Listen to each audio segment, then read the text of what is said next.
वैसे करें। इतने में ही हमारे ठाकुर जी ने उनका छोटा सा धनुष जो था वो उनसे छीन लिया। अब बेचारे राम जी ऐसे भी नहीं है कि कहीं रोने लगे हो, चीखने लगे हो, छीन बेचारे ले लियो तो ले लियो, चुपचाप देख रहे हो उन्हीं को। आहा, तभी सायंकालीन सत्र हो गया, दोनों मैयाओं की आपस में भेंट हुई, खूब बढ़िया प्रसाद पाया।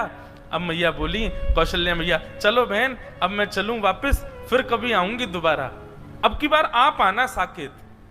यशोदा मैया बोली, अब कहा बताऊं, जे बंदर की सी हड्डी है मेरे लाला के अंदर, इतना ऊधमी है या को कहीं ले जावे मुझको डर लगे, सब तोड़ फोड़ देवे, लेकिन फिर भी मैं आऊंगी कभी। दोनों माताएं आपस में मिल ली।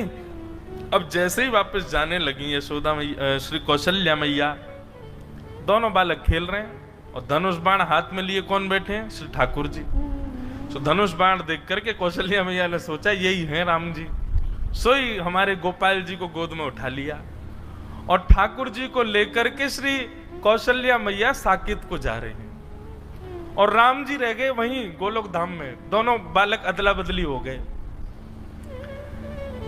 ठाकुर जी भी इतने चतुर, बोले ही नहीं रास्ता में कि मैं राम नहीं हूं, वो भी पकड़ के जा रहे, दिख के तो हूं साकेत कैसो है, या राम के सखान को मजा चका के आऊंगो।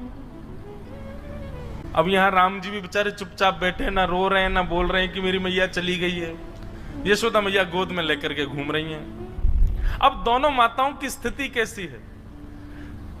यशोदा मैया तो पूछ रही है, बोले लाला तो कहाँ है गो, हैं तू ऐसा गुम सुम सो काई को बैठो है, ना कछु बोल रो है, ना कछु कर रो है, ना उछल रो है, ना कूद रो है, मक्खन खाएगो?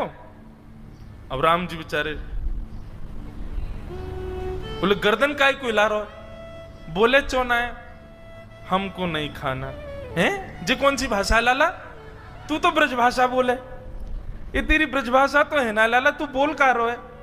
अरे वो कौशल्या को छोरा आयो राम, बातें सीख गए हो क्या भाषा है? राम जी चुपचाप बैठे, अब क्या करें। आहा, और वहां स्थिति क्या है? जैसे ही ठाकुर जी पहुंचे साकेत, अब तो वहां तो बड़े शिष्टाचार मर्यादा रहती है। दशरथ जी महाराज भोजन करने के लिए जब बैठते हैं तो बगल में एक छोटा आसन लगता है, छोटी चौकी पर छोटी थाली में राम जी पाते हैं। लेकिन यहाँ साकेत, यहाँ गोलोक धाम में तो नियम है कि श्री नंद बाबा की गोद में बैठ जाएं ठाकुर जी और उन्हीं की थाली में से खामें। जो नंद बाबा खा रहे हो हाथ पकड़ने पहले मुंह खवाओ फिर खाइयो। यहाँ तो ऐसी लीला है। अब वहां दशरथ जी ने कहा,